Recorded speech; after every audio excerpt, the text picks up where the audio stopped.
Daud berkata begini, ya kita mesti belajar ya orang-orang berhikmat loh ya, orang-orang yang luar biasa di Alkitab.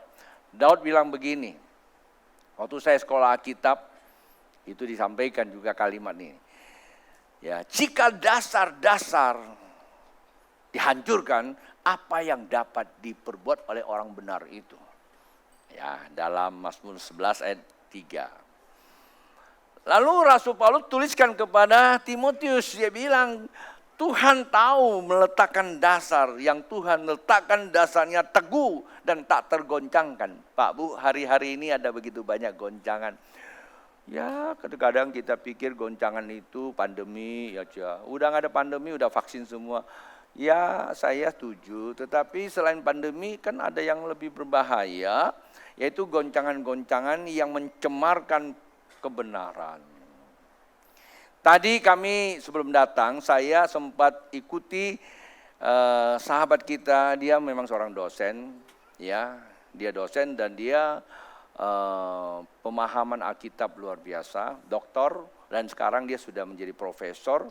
Dan dia berkata bahwa Alkitab memang harus kita sikapi secara progresif, itu betul. Jangan pasif jadi orang Kristen, harus terprogres. Anda tidak terprogres, Anda sudah terprogres juga. Ya kan, terprogres Anda nggak bisa buat apa-apa gitu, hanya gitu. Jadi dibaca, dimengerti, lalu dikembangkan. Manakala kita menghadapi satu kondisi yang tidak nyaman bagi tubuh kita, bagi kondisi kita, orang yang progresif dan dinamis, ia bisa mengakses nilai-nilai kerajaan Allah, yaitu namanya kebenaran, sehingga dia bisa mengelola hidupnya.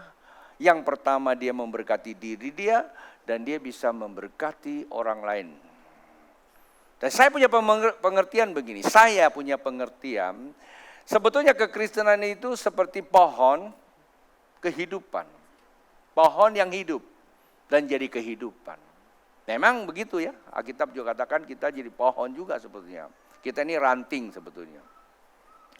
Anda tahu pohon itu dua hal yang dia kerjakan bagi kehidupan. Bagi hidupnya dan bagi kehidupan. Anda tahu pohon hidupnya dengan apa? Dia bukan dengan hal-hal yang baik loh. Oleh karena ada matahari, dia membentangkan yang namanya fotosintesis, yaitu hijaunya. Karena apa? Karena hidupnya selalu berhubungan, bersentuhan dengan namanya CO2. Betul nggak? Karbon itu, racun itu Pak Bu. Tapi bagi dia yang hidup tidak ada masalah. Yang buruk datang, yang baik, yang positif itu pun datang. Matahari memproses ia menjadi glukose bagi pertumbuhan pohon itu sendiri. Dia punya batang kuat, menghadapi semua. Dan dia bisa berbuah, buahnya enak, manis, apalagi durian musangking gitu loh ya. Enak tuh, buah macam-macam. Itu kan apa? Glukose. Tetapi dia juga menebarkan apa? Oksigen. Coba kalau nggak ada dia. Amsyong Anda dan saya, itu pohon. Sebetulnya itu bisa menjadi tipologi sebagai contoh kekristenan. Nah, itu yang disebut pohon yang progresif, dinamis, aktif. Kalau dia tidak berproduksi, maka dia menjadi pohon. Sebetulnya sesuatu yang tidak berproduksi. Kenapa? Mari kita lihat Alkitab. Pasti ada penyebabnya, nggak mungkin tidak. Kita buka Markus pasal 11 ayat 21 sampai dengan 26 sebetulnya, tapi saya hanya isi 25 ya. Topiknya sama, tapi saya mau ajak Bapak Ibu untuk memahami kebenaran firman Tuhan. Baik-baik perhatikan Pak Bu. Saya tidak mengatakan barangkali, tapi saya berdoa firman ini yang disampaikan pagi dan sore bisa menolong kita membuka perjanjian Tuhan. Miliki akses untuk menerima ya perjanjian Tuhan. Seperti Abraham, dia menerima perjanjian Tuhan. Kendati pun bagi dirinya sendiri, dia belum masuk ke tanah perjanjian. Kita tidak boleh egois. Sepertinya kalau orang ketemu Tuhan nanti dia yang nikmati. Pada saat waktu kita tangkap saja perjanjian, tangkap saja kebenaran Tuhan, kita mengerti perjanjian Tuhan, sebenarnya kita sudah mengalami berkat Tuhan dalam bentuk yang lain. Sebelum saya baca ini, Disneyland ya, Disney ya. Saya kalau salah sebut ampuni saya. Disney itu adalah manusia. Dan ketika dia mimpi, dia ingin membangun Disneyland, ya tahu ya Disney, Anda yang pernah pergi ke Disneyland di mana-mana ada itu. Waktu dia mimpi di Gunung Canyon, di Las Vegas itu, dia ingin membangun sebuah tempat permainan yang belum ada pada masa itu. Pada masa dia sudah mimpikan. Tapi memang dia tidak nikmati, dia gambarkan. Lalu waktu peresmian anaknya yang meresmikan, lalu wartawan dan ada pewawancara bilang sama anaknya, luar biasa Bapak, kamu punya mimpi yang indah. Anda menikmati, kita semua menikmati. Sayang bapakmu sudah meninggal. Tidak pernah menikmati. Dan anaknya sangat progresif. Karena dia memiliki hati bapaknya. Dia bilang, sorry. Bapak saya terlebih dahulu menikmati. Kita belum tahu. Dia sudah melihat. Dia mengalami siang dan malam. Kendati pun dia tidak masuk secara fisik. Dia sudah masuk secara spirit. Itulah sebabnya Abraham yang diwariskan kepada Anda dan saya. Mungkin kalau saya bicara begini, sebagian berkata, iyalah pastor kan sudah usia lanjut, pasti ngomongnya agak sedikit melo, sorga. Kami masih muda, entar dulu. Ya, sorry nih ya. Belum tentu yang tua lebih duluan. Bisa saja Anda duluan, saya belakangan. Anda setuju? Bisa saja saya belakangan, Anda duluan lagi. Salah ya? Oh enggak salah. Ya pendeta memang pandai bicara seperti itu. Tapi bukan itulah isunya Pak Bu. Pagi tadi ada yang datang minta doa sama saya. Saya tanya minta apa? Doa apa kesembuhan. Kenapa kamu mau sembuh? Sakit. Kalau saya doa sekarang sembuh, kamu masih bisa mati enggak? Bisa. Mati itu kan waktu kan. Lalu kalau sekarang nggak sembuh, mati sekarang sama saja sama nanti. Wih, ini pendeta, ampun deh, mau minta doa kok ngomong begitu. Ya saya ingatin dulu. Karena kita ditakuti sama orang hari-hari ini tentang kematian. Maka begitu dengan kematian, belum mati aja udah stres mati duluan. Contoh COVID datang. Ya toh, belum kena COVID, udah mati duluan. Maksudnya semangatnya teman saya pulang dari kantor, karena dia menghadiri pertemuan di Surabaya, pulang kantor, kumpul di kotanya, saya tidak sebut namanya.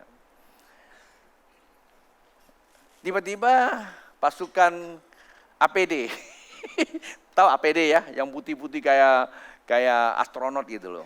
Datang rombongan, dia bilang, apakah ini rumah saudara Ano? Ya saya tutup nama. Saudara ini, iya. Dia bilang, kami dari petugas kesehatan, karena Bapak ini ternyata secara tracking ini terdaftar bahwa dia ada pertemuan dengan kelompok ini. Langsung ditutup pakai itu kayak terpal gitu, dia bawa, padahal sehat-sehat. Sampai di rumah sakit, dites positif pula. Nggak tahu kena di mana. Lalu nggak berapa jam kemudian langsung nafasnya hos-hosan, hampir liwat. Untung karena dia cinta Tuhan. Dia berkata, walaupun sekarang saya ada di ruangan, yang ruangannya nggak enak banget, tapi dia berkata, I see you Jesus, I love you. Dia nyanyi itu kayak lagu tadi itu. Ku berserah jiwaku. Dan 3 hari kemudian dia pindah ruangan dan dia sembuh total. Dan dia bersaksi. Terkadang banyak hal yang datang ya, itu kalau kita nggak siap hadapi, kita akan bermasalah. Lewat berbagai pergumulan orang-orang yang sedang hadapi masalah, kami sebagai hamba Tuhan, tidak ada kata lain selalu tanya, Tuhan apa yang harus kami sampaikan ke buat jemaat-Mu. Tidak ada habis-habisnya. Lalu Tuhan ajar kami. Bukan ajar kami menghitung hari-hari. Ajar kami bagaimana menjadi pohon kehidupan. Melalui perkataan. Nanti saya sedikit menyampaikan. Melalui sentuhan. Melalui kehadirat-Mu. Heart pelukanmu satu sama itu akan terjadi impartasi energi aktif. Jadikan diri kita ini adalah pohon yang menebarkan oksigen. Ya, tentu ada syaratnya. Nah, pohon ini kalau enggak keluarkan oksigen ada masalah.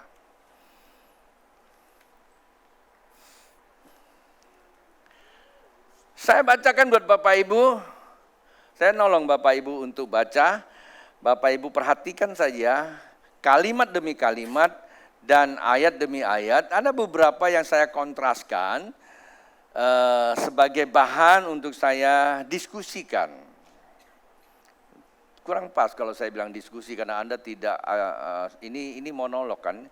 Jadi kita bedah lah ya, Anda dengarkan saja. Kalau diskusi kan berarti Anda akan terjadi feedbacknya ya. Maka teringatlah Petrus akan apa yang telah terjadi lalu ia berkata. Kalau saya buka ini tentu ada ayat sebelumnya apa yang sedang terjadi. Nanti kita lihat ya. Lalu ia berkata kepada Yesus, Rabi, lihatlah pohon ara yang kau kutuk itu sudah kering. Artinya ada suatu kejadian pohon yang tidak berbuah. Lalu Tuhan bilang, karena kamu tidak berbuah, jangan lagi berbuah dan tidak ada orang makan buah. Ini Tuhan ngomong. Dan ini semua hanya sebagai satu gambaran untuk kehidupan kita hari ini. Maka tadi saya katakan, pohon yang tidak berbuah sebetulnya itu sudah kena kutuk. Sadis banget. Kenapa? Ya harusnya kan dia berbuah. Pohonnya harusnya berbuah. Kata kena kutuk bukan berarti itu negatif. Sepenuhnya ya. Karena tanah ini setelah manusia jatuh dosa, itu pun kena kutuk. Tidak lagi menumbuhkan hal yang baik. Nah, bagi yang tidak berproduktif, tidak berprogres hidupnya, sebetulnya, dengan kata lain ya kena kutuk sebetulnya. Pasif kan, alias mati. Kematian Taman Eden sampai kepada orang yang mengalami seperti itu. Saya tidak mengatakan Anda atau saya, tetapi orang yang mengalami itu. Perhatikan baik-baik bahasa saya. Yesus menjawab mereka, percaya kepada Allah. Ayat 23. Aku berkata kepadamu, sesungguhnya barang siapa berkata kepada gunung ini, beranjaklah dan tercampaklah ke dalam laut, asal tidak bimbang hatinya. Tetapi percaya bahwa apa yang dikatakan itu akan terjadi, maka hal itu akan terjadi baginya. Nah, ini dia di ayat yang ke-20. Karena itu, saya paling suka kalimat ini. Karena itu, aku berkata kepadamu, apa saja kamu minta dan doakan, percayalah bahwa kamu telah menerimanya. Maka hal itu akan diberikan kepadamu. Bapak Ibu perhatikan ayat 25 menjadi hal yang serius buat orang yang percaya. Dan jika kamu berdiri untuk berdoa, ampunilah dahulu sekiranya ada barang sesuatu dalam hatimu terhadap seseorang. Supaya juga Bapakmu yang di sorga mengampuni kesalahan-kesalahanmu. Pak, Bu.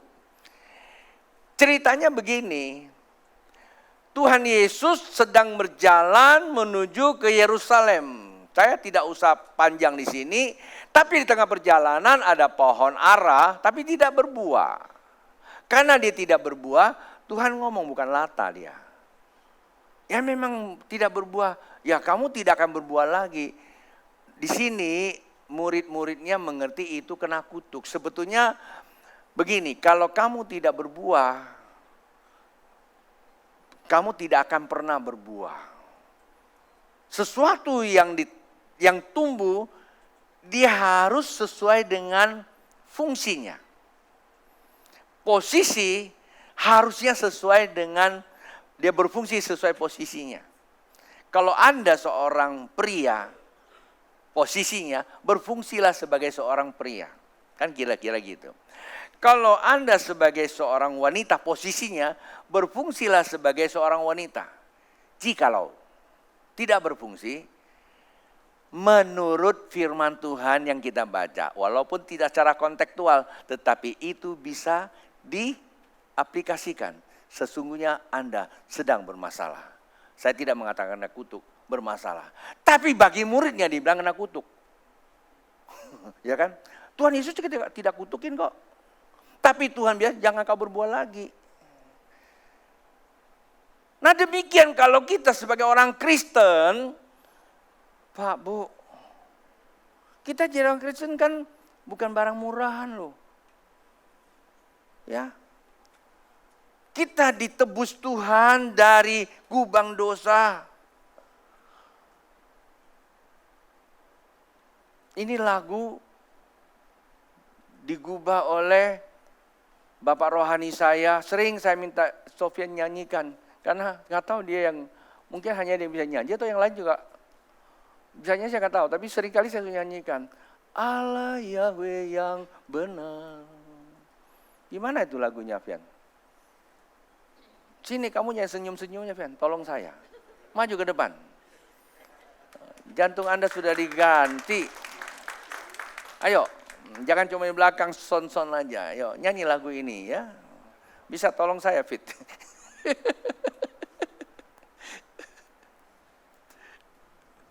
Nah gitu dong, besok WL lagi lah. Itu Ipong udah mulai muncul itu. Ini pasukan lama semua, masa mau masuk gudang. Jangan pensiunkan diri dini ya.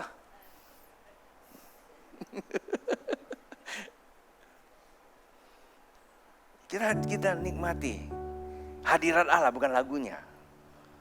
Ya, senior saya ngajari kami itu nikmati hadirat Allah. Lagu ini dia ciptakan. Dia bilang begini, kita ini siapa? Ya.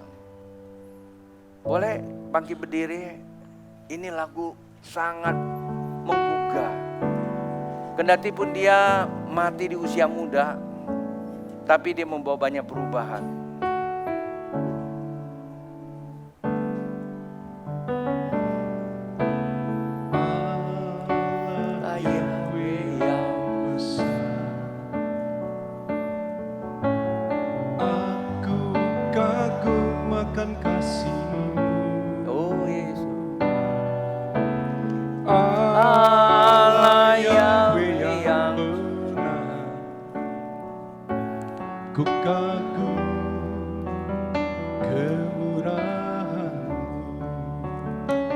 Nikmati hadirat Allah, rasakan sentuhannya. Jadi milikmu hidupku kini. Allah yang maha tinggi, pakailah hidupku saat ini. Angkat aku dari kebinasaan. Aku dari kesia-siaan, harga diri kau berikan, tujuan hidup kau tunjukkan, kagum, ya ku sangat kagum. Kan bisa ngerti kan sama-sama nyanyi dan suara yang benar-benar. Allah Yahweh yang besar, aku kagum akan kasih-Mu. Allah Yahweh yang benar, kagum kemurahan Allah Yahweh yang suci, jadi milik hidupku ini. Allah Yahweh Maha Tinggi, pakailah hidupku saat ini.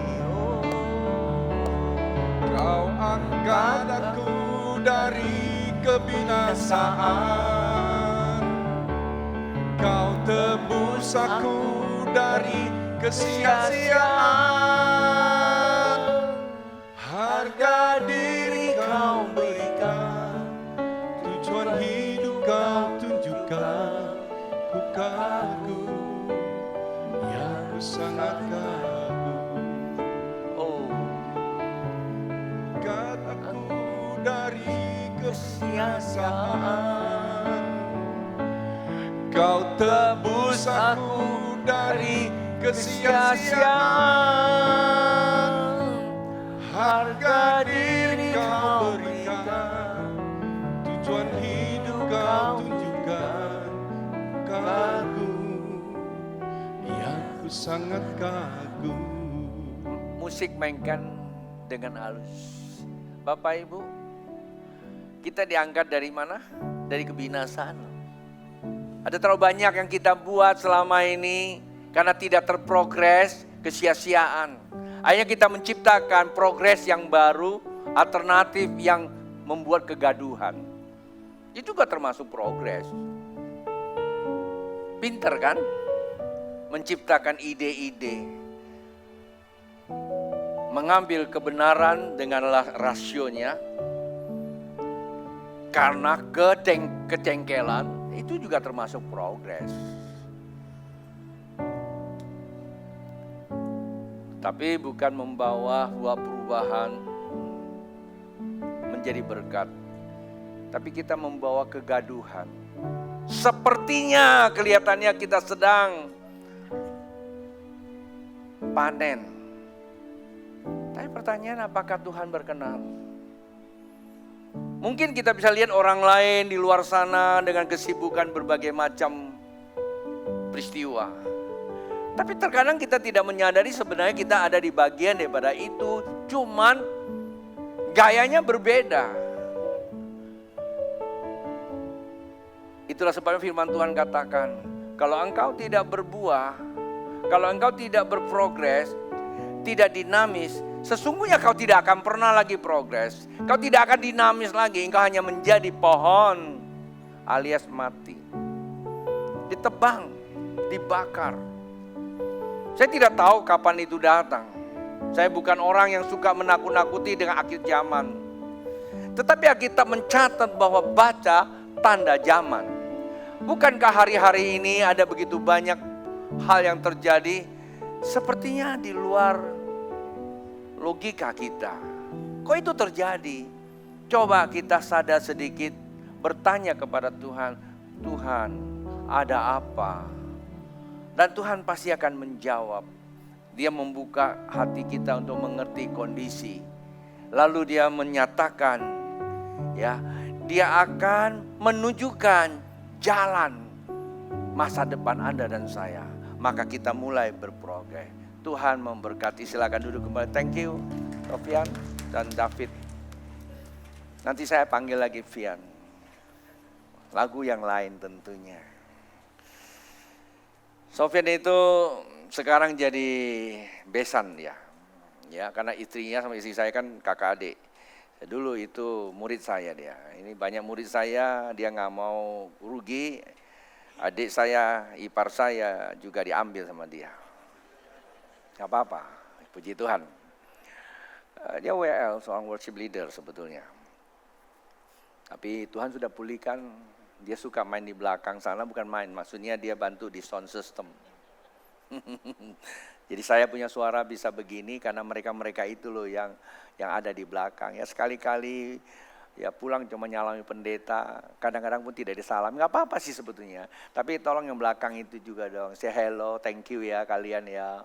Saya bisa lihat lampu, saya bisa lihat huruf, ya thank you semua bilang. Baik loh, buat mereka ada semangat. Tuh mereka nggak dibayar, tanya mereka dibayar enggak lah, ya mereka siang-siang sudah ke sini, kadang-kadang sebelumnya mereka sudah ngatur sana ngatur sini, dan mereka adalah volunteer di gereja kita. Dan mereka berprogres ya, karena mereka ada tahu panggilannya. Baik, mari kita teruskan lagi apa yang dikatakan.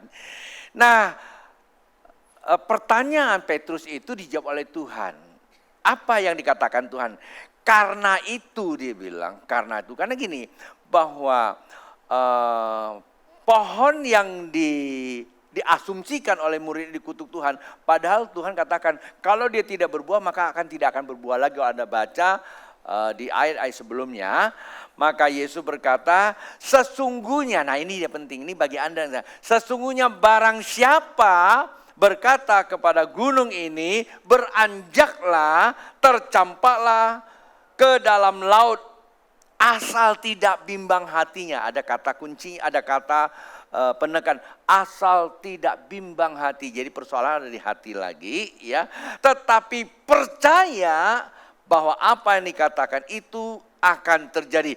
Maka apa yang dikatakan itu akan terjadi baginya. Loh Pak Bu, kalau pohon tak berbuah itu merupakan sebuah peristiwa. Itu secara fakta sejarah Alkitab. Itu bukanlah sebuah ilustrasi, tapi memang kebenaran. Seperti wanita Samaria yang saat itu sedang kehausan karena kotanya tidak lagi ada air, maka dia keluar dari kota untuk mencari air. Dan disitulah dia ketemu Tuhan. Itu fakta sejarah. Tetapi kita isunya bukanlah soal air, isunya kita bukan soal pohon, tetapi Tuhan menjadikan pohon peristiwa ini. Dulu Tuhan jadikan itu sumur yang mengeluarkan air, sekarang Tuhan jadikan pohon itu sebagai pengajaran kepada muridnya dan juga pada Anda dan saya. Karena sebuah fakta Tuhan katakan pohon tak berbuah, memang tidak berbuah, kata Tuhan. Barang siapa percaya dan tidak ragu. Jangankan bilang sama pohon itu, gunung pun bisa dicampakkan. Betapa luar biasanya Tuhan mewarisi kuasa kerajaan Allah bagi Anda dan saya. Tapi pertanyaannya, seberapa kita sudah lakukan seperti itu? Mungkin Anda berkata sama saya, Pastor, gunung mah terlalu gede, batuk aja nggak hilang-hilang. Mesti cari Pak Pendeta, itu pun kadang-kadang tidak hilang. Udah doa masih apotek juga didatangin. Salah nggak salah sebetulnya, saya tidak bermasalah sama apotek. Zaman dulu nggak ada apotek coy, nggak ada. Lalu mereka pada mati dong kalau batuk ya. Nah ini otak kita kan sudah dibawa kepada modernisasi. Ada apotek kita datang. Tapi tidak masalah sebetulnya. Itulah sebabnya seringkali kita tidak paham, tidak mengerti, lalu tidak mampu mengeksekusi janji Tuhan. Akibat dari itu, kita menjadikan itu biasa saja. Ini cerita kita masa lalu, sudah berlalu. Pertama. Kedua, karena sudah berlalu, tapi kita masih Kristen. Lah Kristen agama, kalau nggak ada agama kan nikah nggak bisa ada catatan sipil. Ya udahlah. Karena agama Kristen pasti datang gereja, nggak mungkin kan datang tempat lain. Tapi biasa juga sama. Udah Kristen tapi nggak ke gereja, ke tempat lain. Di mana? Ya nggak tahu lah, jawab sendiri kan. Hari Minggu gitu loh ya. Nggak nyindir, cuma kasih tahu aja. Jangan tersinggung Pak Bu, ya cuma kasih tahu. Dan kadang-kala kita tidak memiliki pemahaman kenapa mesti gereja, kenapa mesti begini, kenapa mesti begini. Karena kita tidak mempunyai pengertian yang benar, maka kita tidak mengalami perjanjian Tuhan. Kita jadikan itu hanya sebagai apa? Kehidupan biasa-biasa. Jadi normal-normal aja. Iyalah kalau nggak ada masalah dalam hidupmu, ya nggak apa-apa. Tapi ketika dihadapkan suatu persoalan, kita jadi apa? Kita jadi gugup. lama-lama jadi gagap, galau. Akhirnya apa? Panik. Kan waktu COVID itu begitu. Maka saya selalu katakan sebetulnya datangnya COVID-19 itu menyadarkan kita. Pertanyaannya begini, who are you? Siapa kamu? Who am I? Siapa saya sendiri juga? Betulkah saya orang Kristen? Kalau orang Kristen kenapa bersembunyi seperti itu? Tapi bukan berarti kita jadi Kristen lalu, gua nggak percaya, mana virus, gua sedot aja. Bukan begitu Pak, Bu. Artinya kita bisa memaknai apa sedang terjadi, bagaimana kita mengelola hidup kita supaya jadi berkat. Tidak tenggelam oleh masalah. Lepas masalah kita rebound kembali. Karena kita terlalu banyak sembunyi, kita nyaman. Ya, Yusa kemarin dalam pembagian pengarahannya, kita tenggelam di wilayah zona nyaman. Sebenarnya zona nyaman itu saya punya pengertian itu namanya hidup di luar kesadaran. Tahu kalau luar kesadaran melakukan dosa tidak merasa berdosa, itu luar kesadaran kan. Hidup di bawah, udah gitu lagi. Udah dia nggak tahu bahwa itu sebenarnya sedang di wilayah yang tidak baik. Contoh, kalau pohon tidak berbuah, baik atau tidak baik? Tidak baik, karena kehendak kutuk kan. Dan nanti apa? Dipotong, dibakar. Kasih tahu sampingmu, ingat tuh pohon. Maka Petrus ingat peristiwa itu. Ingat peristiwa itu Tuhan jadikan pengajaran. Nah, Pak Bu, apa yang Tuhan ajarkan? Begini diajar. Jangankan pohon itu. Apa sih masalahmu? Tinggal kau perintah saja. Omongan kamu bisa membuat itu. Mungkin Anda akan berkata begini. Bisakah pohon, bisakah itu? Ini Tuhan pernah ngomong seperti itu. Bisakah di zaman modern kita ini gunung pindah? Kalau Anda mau tahu gunung pindah, nanti Anda ikut saya ke Mesir, bulan Oktober. Di Mesir itu ada satu gunung, seringkali dijuluki gereja sampah. Saya nggak tahu tuh bahasa aslinya apa ya. Betul kah bro, gereja sampah? Tapi memang sana itu pemulung semua sih, bau sampah sebetulnya. Tapi ada gereja yang digali dari gua, dari gunung dijadikan gereja. Nah, di samping itu ada satu gunung. Orang Kristen di Mesir selamat karena gunung itu. Dan waktu itu orang datang untuk menguasai Mesir, agama lain, dia tahu orang Kristen punya perjanjian. Dia bilang orang Kristen akan bebas tinggal di negara ini, di dalam pemerintahan dia. Jikalau benar orang Kristen bisa memindahkan gunung. Anda tahu, kalau Anda ditantang gitu gimana? Dan pada waktu itu semua pemuka agama ketakutan. Dan ada satu orang tukang kulit katanya. Tukang kulit, tukang sol sepatu itu. Namanya Simon. Persis kayak Alkitab juga. Ya, namanya Simon. Dan dia buta. Kalau tidak salah buta ceritanya, dia buta. Kenapa buta? Satu hari tanpa sengaja dia melihat wanita yang mulus-mulus. Karena dia punya konsep, kalau matamu melihat sesuatu membuat kamu terangsang, congkel matanya. Dia congkel, Tuhan aku sudah berdosa, dia congkel. Artinya bukan soal congkel mengecongkelnya, hatinya percaya sama Tuhan. Dan dia kerjanya cuma hanya depan pintu. Ketika semua kota itu orang Kristen keadaan galau karena ada tantangan itu.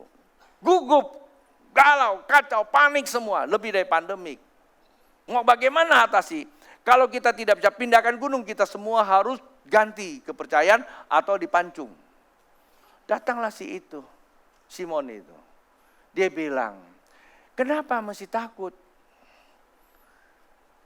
Pindahkan saja gunungnya.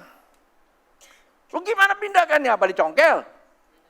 Di sini bisa pindahkan gunung. Tuh banyak tuh gunung di dekat Anjungan sudah hilang tuh. Pindah ke kota jadi aspal.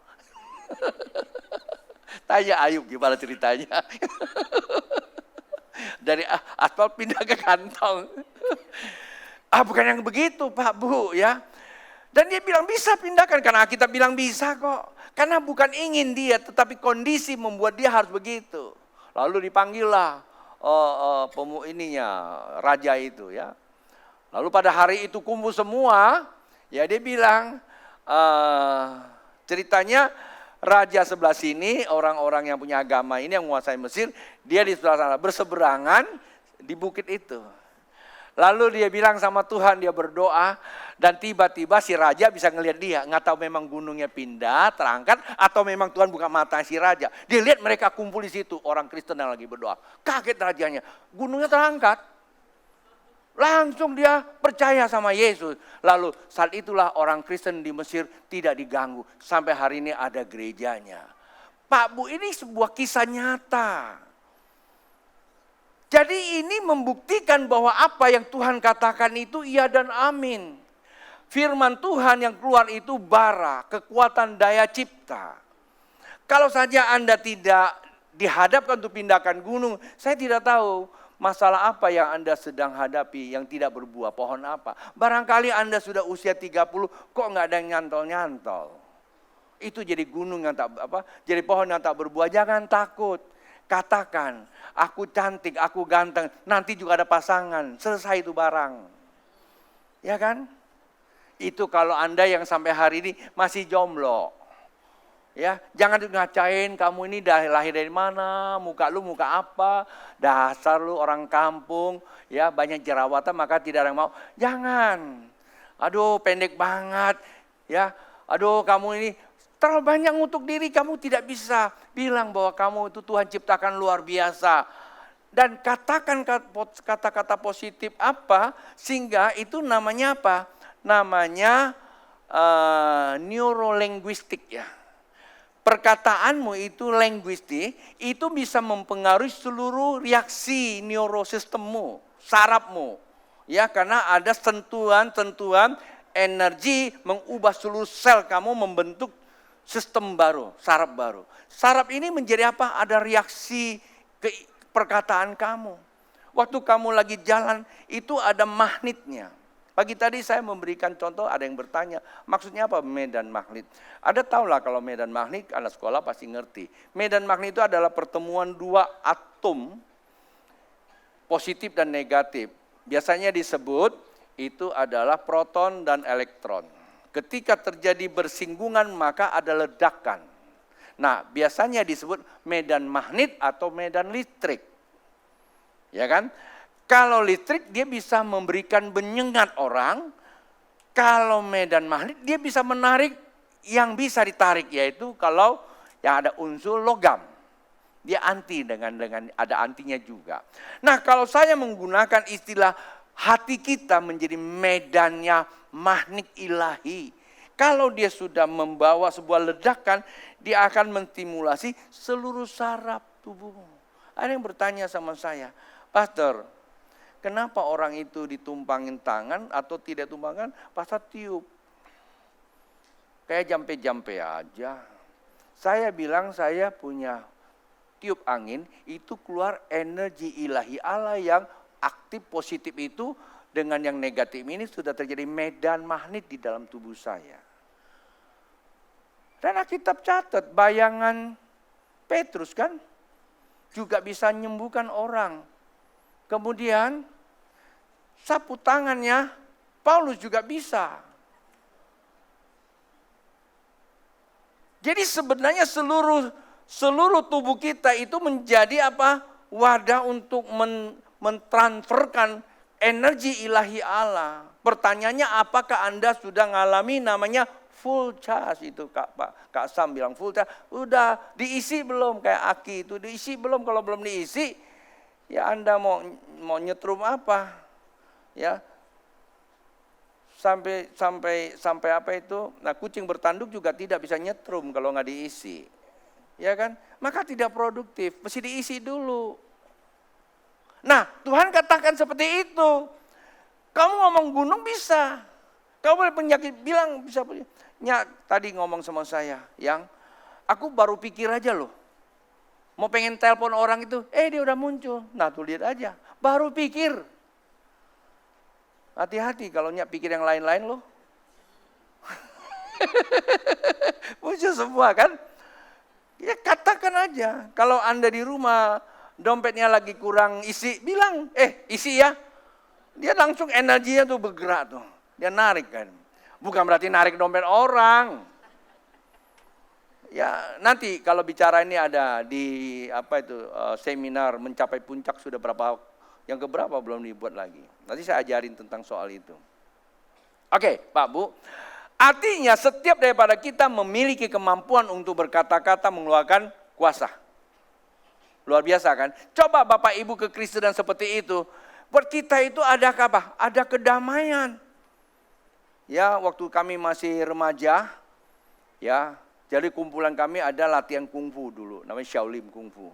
Wah, habis latihan kungfu tuh ya, itu kalau keluar tuh rasanya dunia milik kita.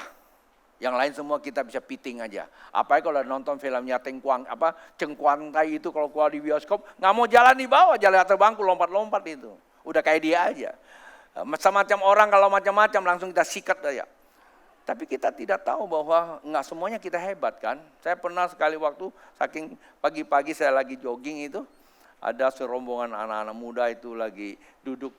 Ya, biasa saya paling nggak suka sama orang yang nongkrong, kita dekatin, kalian saya marah-marahin, ya pukulin aja dia. Lalu mereka karena disentak itu kan ketakutan kabur. Nah waktu saya balik yang mereka lebih banyak nungguin. Wah habis kali dihajar babak belur. Kami berdua disikat habis. Saya punya 3 jurus. Jurus pertama, pukul bagian-bagian yang penting. Bagian yang kedua, kalau nggak lagi, yang ketiga jurus ketiga lari. Secepat mungkin, jadi langkah 1000. Jadi saya nggak habis. Tanya itu Bro Ipong, dia juga karate dan bapak itu, dan lain-lainnya. Jadi kalau kita udah belajar, bawahnya kita tuh, luar biasa. Nah, apalagi punya itu. Coba tahu sih, bawa panas aja. Ya. Kadang-kadang tukang parkir salah aja, keluarin. Aduh, untung barang gitu udah gak punya, kalau gak masuk penjara kita. Nah Pak Bu, saya mau kata, kalau kita memiliki kemampuan itu dari Tuhan, kita rendah hati. Tapi kita safe, damai, aman. Itu kata Tuhan, bukan kata saya Pak Bu. Waktu kita kerja, waktu kita hitung duit, waktu kita lakukan apa, kita lakukan bukan dengan tenaga kita saja. Kerjanya ringan, hasilnya maksimal. Bukan berarti orang yang tanpa Tuhan gak bisa kerja. Ada juga, tapi kerja capek hasilnya ringan. Kerjanya berat banget, tapi hasilnya sedikit. Kata Yok, ku jemu dalam hidup ini. Kerja bagaikan kuda di derak. Ku jemu. Nah, itu Yok. Plus itu. Dia pikir itu lagi kerja kayak kuda di derak katanya. Jenuh dengan hidup ini. Pak Bu apa nggak bosan? Tuhan datang untuk kita menebus kita dari kesia-siaan. Tuhan berfirman. Nah itulah sebabnya kita perlu menyiasati. Walaupun waktu saya bicara banyak di sini, saya sayang sama Bapak Ibu. Saya mau perlengkapi Bapak Ibu. Lalu bagaimana untuk kita? Ada katakanlah itu. Dari ini saya konstruksikan menjadi 3 bagian. Pertama kita lihat percaya kepada siapa? Allah. Pak Bu, percaya kepada Allah, saya beri pengertian namanya apa? Iman. Yang iman. Yang kedua, aku berkata kepadamu apa saja yang kamu minta dan doakan, percayalah bahwa kamu telah menerimanya. Pak Bu, kalau kamu mendapatkan sesuatu, walaupun itu belum datang, tapi itu sudah ada bukti, apa yang Anda lakukan? Kalau Anda kontraktor, kalau dapat SPK, apa yang Anda lakukan? Kerja. Pasti dapatkan bayaran, itu namanya SPK, surat perintah kerja. Kalau kontraktor, PO, ya, order. Anda pasti rajin. Begitu Anda masuk ke online, jual kue, permintaan banyak, Anda pasti bekerja. Nah itulah yang kedua, yang pertama iman, yang kedua apa? Perbuatan, bekerja. Dan yang ketiga, ampunilah dahulu sekiranya ada barang sesuatu dalam hatimu terhadap seseorang, supaya juga Bapamu yang ada di sorga mengampuni kesalahan-kesalahanmu. Ini saya sebut kekudusan. Saya sengaja kontraskan dengan satu huruf merah. Kalau disingkat namanya IPK. Siapa yang tahu apa arti IPK? Tanya sebelah, IPK kamu berapa? Indeks prestasi kumulatifmu. Dan ini indeks prestasi spiritual kita. Berapa? Nilai itu yang menentukan lulus enggak kita menuju ke masa depan. Tuhan mau kita maju ke depan.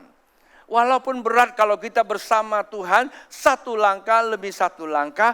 Dari ketiga ini Pak Bu, saya ajak Anda untuk pahami. Pertama apa? Iman. Yang kedua apa? Perbuatan. Yang ketiga apa? Kekudusan. Menurut Bapak Ibu, dari tiga ini, mana yang penting? Mana yang penting? Halo, mana yang penting? Bisa jawab? Mungkin Anda bilang iman, saya percayalah semua pasti iman, datang sini udah pasti percaya Tuhan kok. Betul enggak? Tapi kalau kita cuma hanya percaya lalu punya iman, loh kok hidup kita biasa-biasanya tidak terprogres, tanda petik. Berarti ada sesuatu yang tidak beres. Berarti kita perlu perbuatan. Iman tanpa perbuatan hakikatnya mati. Betul kan?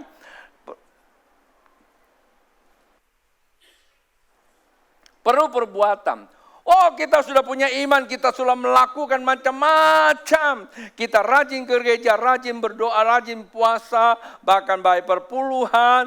Oh, macam-macam kita lakukan. Tapi kita hidupnya juga tidak terprogres, bahkan mudah tersinggung. Barangkali yang ketiga ini, kita belum menjaga jadi ketiga-tiganya penting, tidak hanya satu, ketiga-tiganya penting. Lalu sekarang kita coba mau bedah.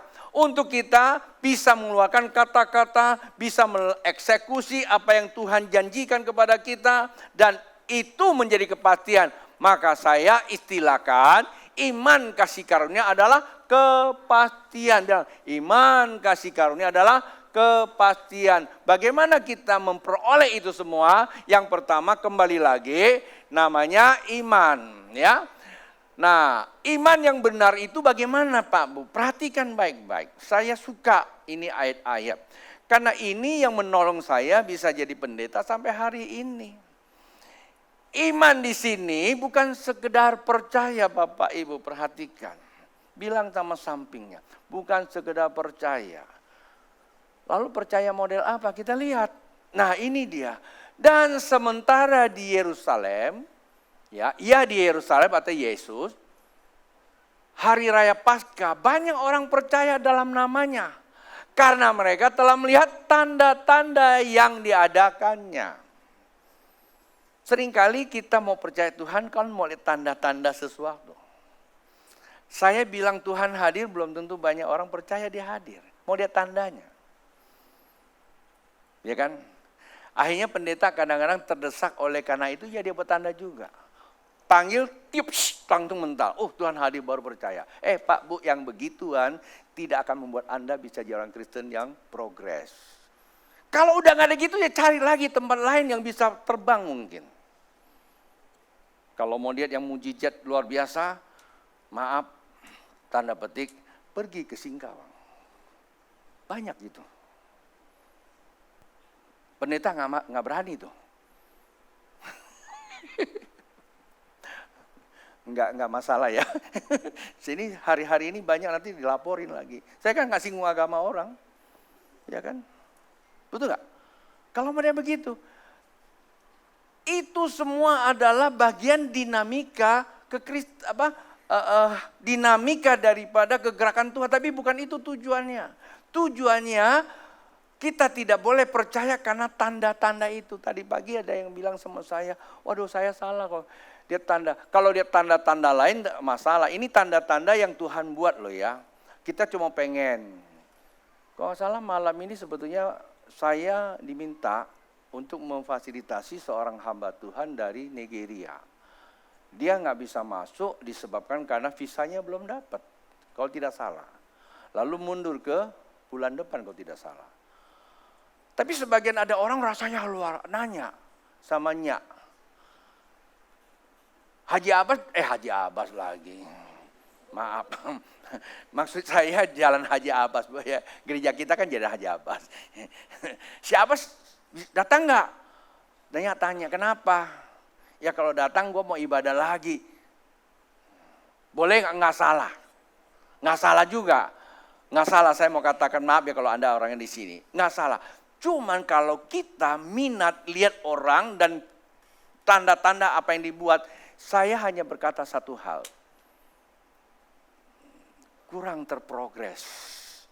Justru yang terprogres itu tanpa ada siapapun, tapi kamu bisa bertemu dengan Tuhan, terjadi ledakan ilahi.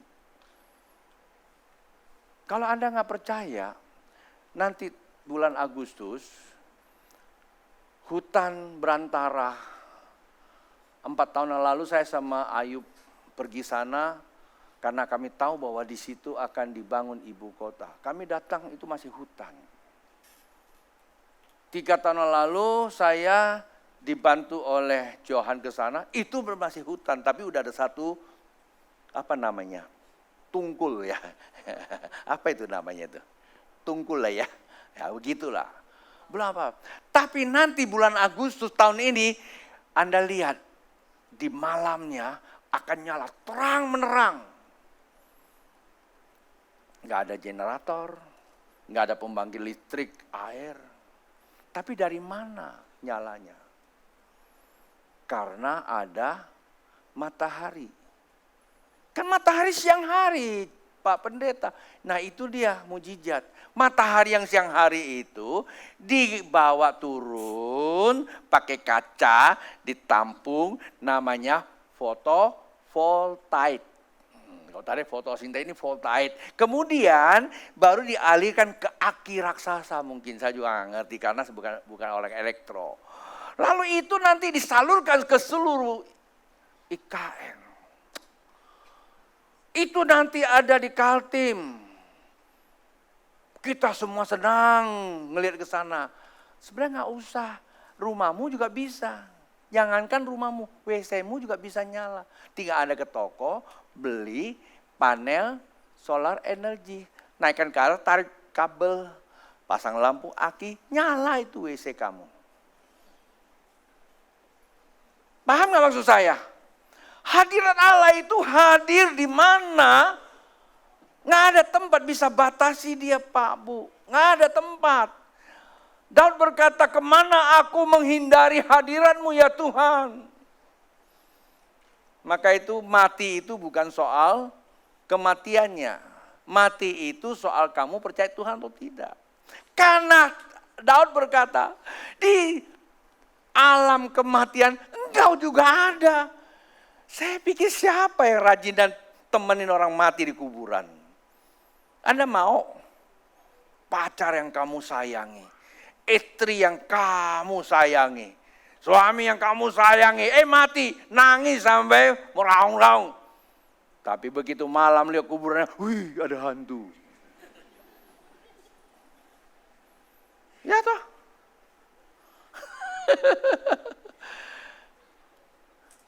Masa istri yang biasa temenin dia tidur, tiba-tiba dia bilang hantu. Kalau memang dia hantu, dia cekek kamu. Kok kesana? Sorry ya. Saya tuh gak sengaja bro, berarti saya lagi. Saya gak mau singgung orang sih. Tapi ya memang beginilah pendeta satu ini. Suami yang biasa tidur bersama, tiba-tiba mati, lalu ditakuti yang hantu. Dia bisa datang cekek kamu. Gak ada itu. Ya. Nah Tuhan hadir di situ, temenin dia. Roh Allah ada di dunia orang mati. Bilang sama sampingnya Pak Bu, Tuhan itu luar biasa. Oh mungkin Anda bilang itu cerita Alkitab, iya. Tulang Elisa itu pun ada kondisi keadaan Tuhan pada saat mayat jatuh, bangkit lagi. Jadi Pak Bu percaya apa modelnya supaya kita bisa mengeksekusi perjanjian Tuhan, ini dia. Tetapi Yesus sendiri tidak mempercayakan dirinya kepada mereka. Kenapa? Karena ia mengenal semua. Ya. Dan karena tidak perlu seorang pun memberi kesaksian kepadanya tentang manusia. Sebab dia tahu apa yang ada di dalam hati manusia. Kasih tahu sampingnya, Tuhan gak perlu ocehan kamu. Tuhan tahu isi hatimu. Kita kadang, aku percaya berkat-Mu atasku melimpah. Saya tanya, percaya Tuhan atau percaya berkatnya? Nyanyi mantap banget. Tapi mesti nyanyi gini. Ya Tuhan, ku percaya, aku percaya. Terus apa?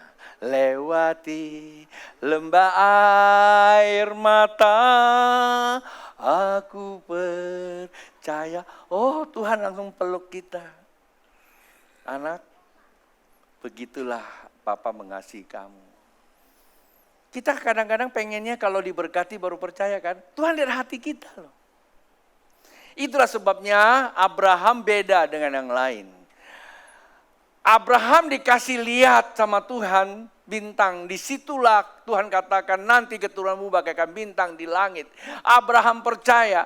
Tuhan langsung bukan mengendorse. Tuhan langsung meneguhkan. Dia katakan itu kebenaran. Karena Tuhan melihat isi hati Abraham. Punya hati Tuhan. Kalau kita punya hati Tuhan, kita bisa berpikir cara Tuhan berpikir. Kita bisa mengamati persoalan dengan pengamatan satu sudut dengan Tuhan. Kita seringkali mengerti sudut pandang kan? Maksudnya gini, sudut pandang ini. Pada saat waktu kita berdiri, kita mempunyai pengamatan pada sudut yang sama. Maka pada saat waktu kita menilai pandangan kita, ukurannya sama. Harus kita selaraskan dengan Tuhan, cara Tuhan melihat. Bukan cara kata A, kata B, dan bukan cara pengetahuan kita. Tapi cara Tuhan melihat kehidupanmu. Kalau kita bisa melihat kehidupan dan cara Tuhan melihat, Tuhan berkenan. Tuhan tahu dia punya tempat di hati kita. Dan ini sama. Maka sekarang kita harus punya cara Tuhan melihat. Lihat siapa? Cara Abraham melihat panggilan Tuhan. Tahukah Anda? Abraham dipanggil Tuhan untuk membawa menjadi bapak bagi banyak bangsa ada di tanah perjanjian. Dia masuk enggak? Enggak masuk. Tapi karena dia punya hati keturunannya, dia percaya bahwa turunannya akan masuk. Tidak semua keturunan. Semua keturunan memiliki hati Allah yang ada di dalam hati Abraham. Bisa diselaraskan. Ada respect dia kepada Abraham. Cara Abraham melihat. Maka disitulah dia mewarisi kerajaan Allah. Saya suka kasih contoh. Ya, saya punya ayah, saya punya ibu. Zaman dulu kalau lagi kampung, papa kita itu kerasnya ampun-ampun. Saya kalau cerita tentang kekerasan papa saya, itu ada sahabat saya dari Padang Tikar. Tahu lah orang Padang Tikar. Itu kalau hajar anak itu, waduh kalau dia punya sapu lidi belum pecah, belum berhenti dia. Saya ini adalah orang korban itu. Jangan dulu bagi kami biasa-biasa aja, nggak ada masalah tuh. Gak ada kepahitan sama papa mama. Takutnya ampun-ampunan. Begitu lagi main-main malam. Begitu papa saya jauh batuk. Langsung terasa hadiratnya. Semua berhenti. Benar. Nggak berani. Kita nggak pernah bilang. Wih papa jahat nggak berani. Saya jadi Kristen ikut seminar hati bapak. Baru tahu bapak jahat. Kalau nggak seminar nggak tahu tuh. Bapak jahat. Ampunilah papamu. Nggak bisa ngampun-ngampunin. Karena kita diingatkan masa-masa itu. Tapi Tuhan ajarin saya. Papa saya gak pernah jahat. Mama saya gak pernah jahat. Yang salah cuma saya gak mengerti maksudnya dia.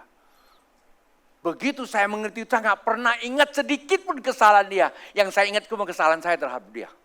Sampai hari ini saya ingat papa saya kurang ajar karena apa? Di tengah hutan kesasar. Kesasar kami di hutan. Papa saya tuh bonceng saya sepeda waktu masih kecil. Saya tuh bisa dengar nafasnya loh. Udah hujan, masuk ke langkau tempat kopra bakar kelapa, tahu kan ya kalau di kampung ya, di atas ada kelapa, bawahnya ada api. Masuk ke sana kita marasin badan dulu, mantap juga. Lalu nggak tahu papa saya dapat di mana ubi, dia bakar karena lapar kan. Sebetulnya papa saya juga lapar, tapi karena saya anak dikasih makan dulu, ya nggak tahu diri saya habisin. Di situ sampai hari saya merasa bersalah sama papa saya. Saya sampai hari ini saya merasa bersalah.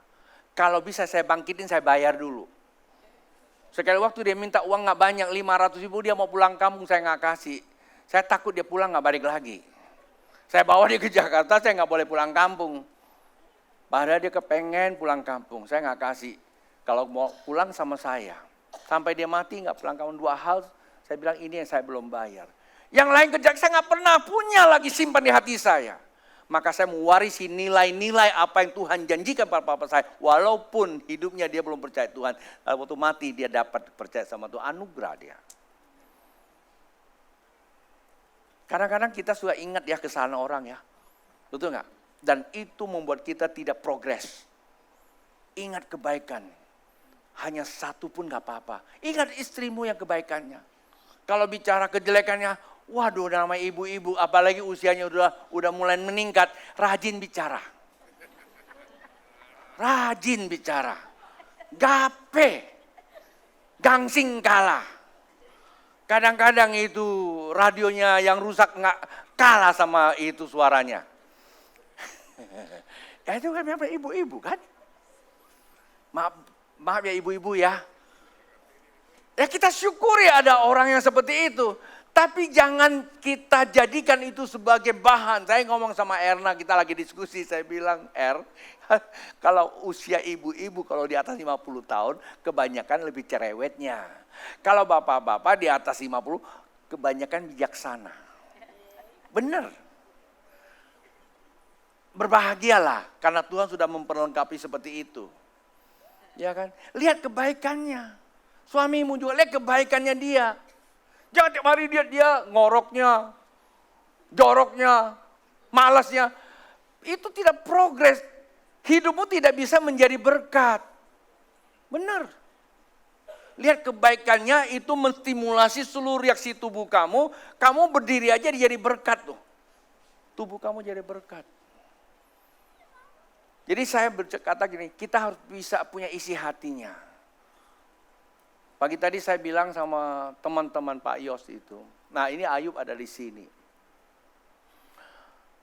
Saya punya buku 1, itu dibaca sama Pak Yos Lamel. Dia nangis, dia datang saya. Ton, kisah yang ditulis buku itu, siapa yang kamu maksud? Saya. Dia bilang, Tuhan kasih kamu iman. Saya bilang, saya nggak punya iman. Tapi saya bisa mengakses isi hati Tuhan dan Bapak. Karena saya ke Pontianak cuma satu, pergilah imanmu yang menyertai. Saya bilang. Gara-gara itu saya jadi punya imannya Pak Yos. Nggak dikasih apapun. Waktu dia meninggal juga saya begitu. Pak, saya nggak bisa hantar kamu ke sana. Imanmu yang menemani kamu ketemu Tuhan Yesus. Kebalikan, saya bukan sengaja sih sebetulnya.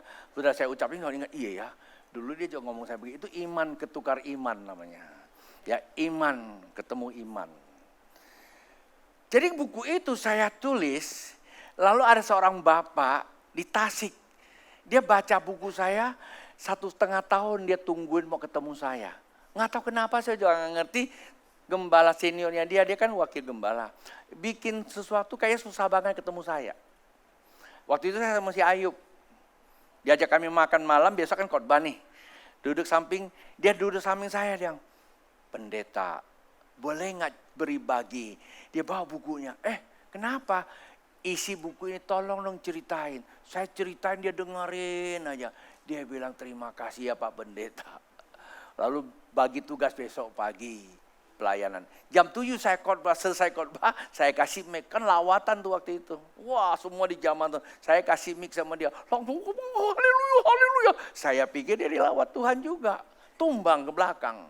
Udah saya di belakang saya diamin aja. Lama-lama saya lihat Tuhan bilang cepat ke depan. Saya lihat saya pegang, saya tumpangin tangan. Saya bilang samanya sudah jalan kemana? Ya ke surga lah. Inna ilahi wa inna ilahi roji'un. Pak Bu, Bisakah kita jadi berkat hidupmu? Kalau kita tiap hari melihat kesalahan orang, maka memunculkan apa? Progres yang negatif. Maka muncullah ada orang apa? Aktivitas progresif. Saya kasih nama yang lain.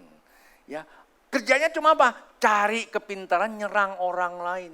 Kantor di multimedia. Perkataan-perkataan benar dia anggap racun.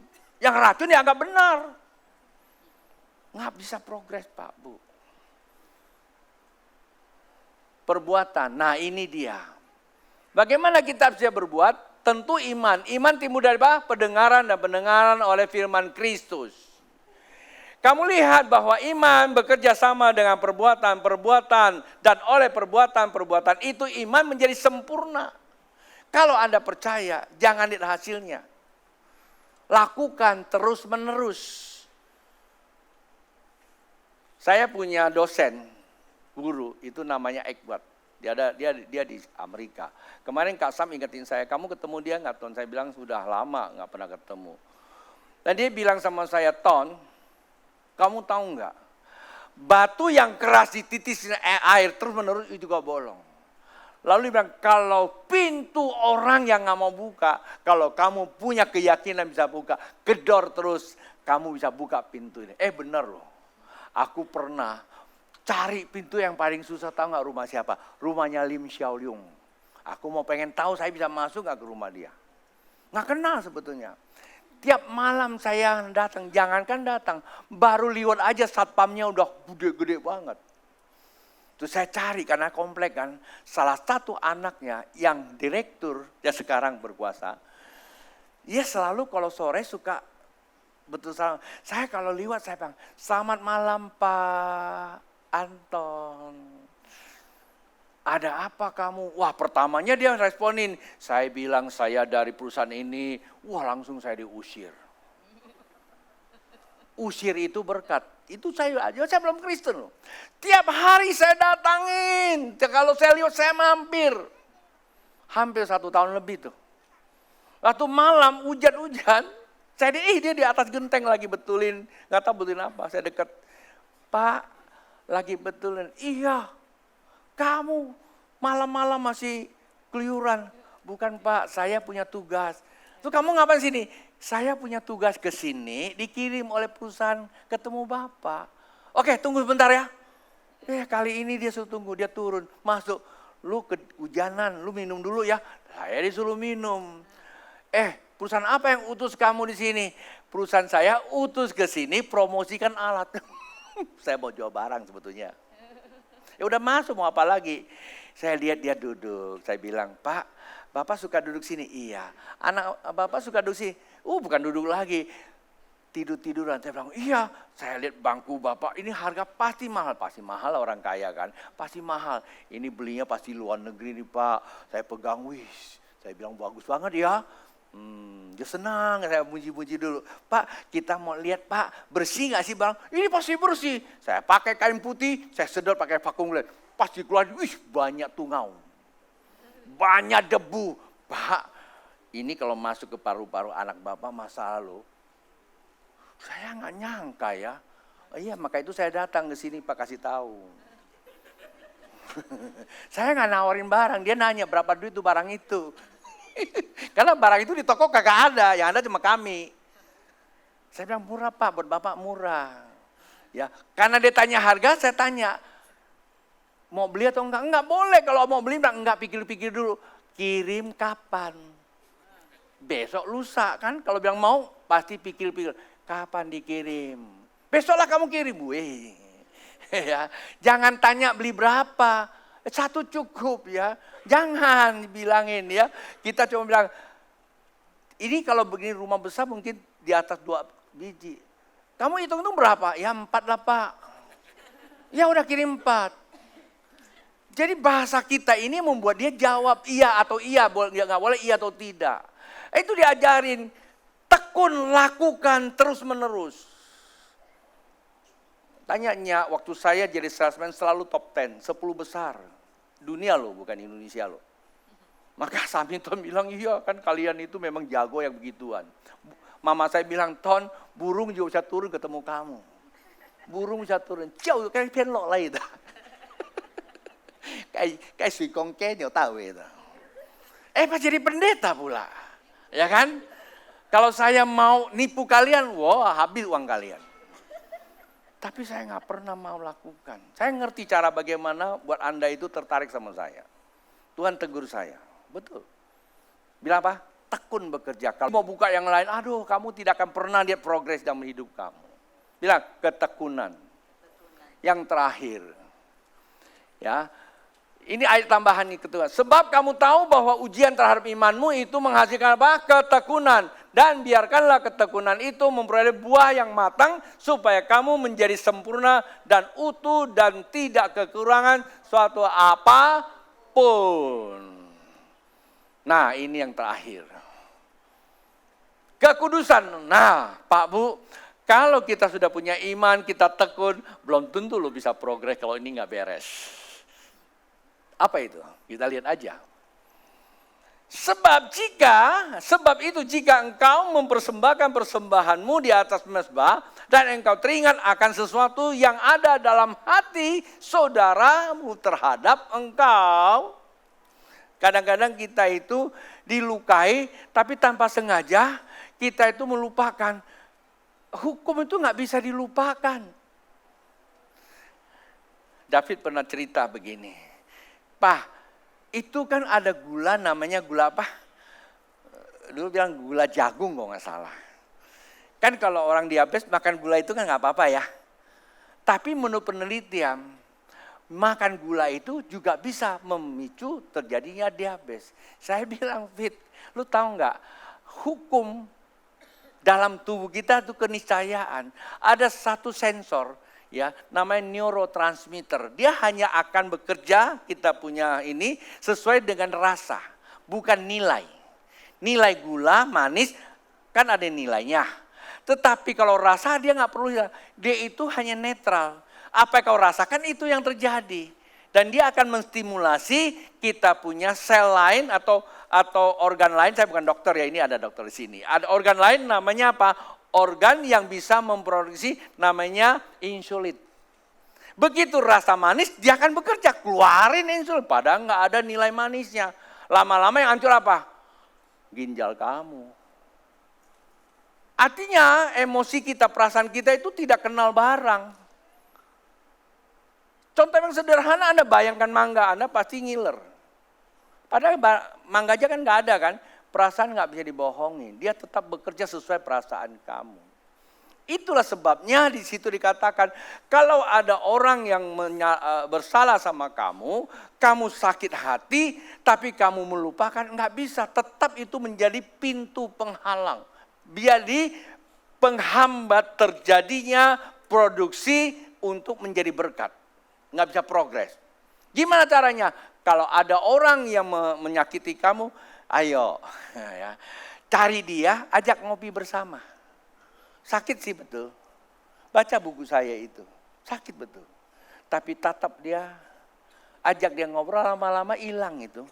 Jadi bukan melupakan, tapi dihapus. Kalau orang nyakiti kamu, supaya kamu bisa menyembah Tuhan, itu ingat loh. Bagaimana kalau kamu nyakitin orang, kan kamu nggak tahu. Lihat orang itu pasti bisa ngocek. Kalau dia ngoceh, cari dia. Minta ampun sama dia. Jangan pakai cari ayat untuk balas counter balik. Kan saya bela diri. Nggak ada urusan. Yang ada cuma ampun dan mengampuni. Itu perintah agung. Kasih sesamamu. Maka kita akan kudus. Kalau kita kudus, kita bisa menyembah Tuhan dalam roh dan kebenaran. Kita bisa mengakses energi ilahi dan kita bisa membagikan ke orang lain. Tuhan memberkati.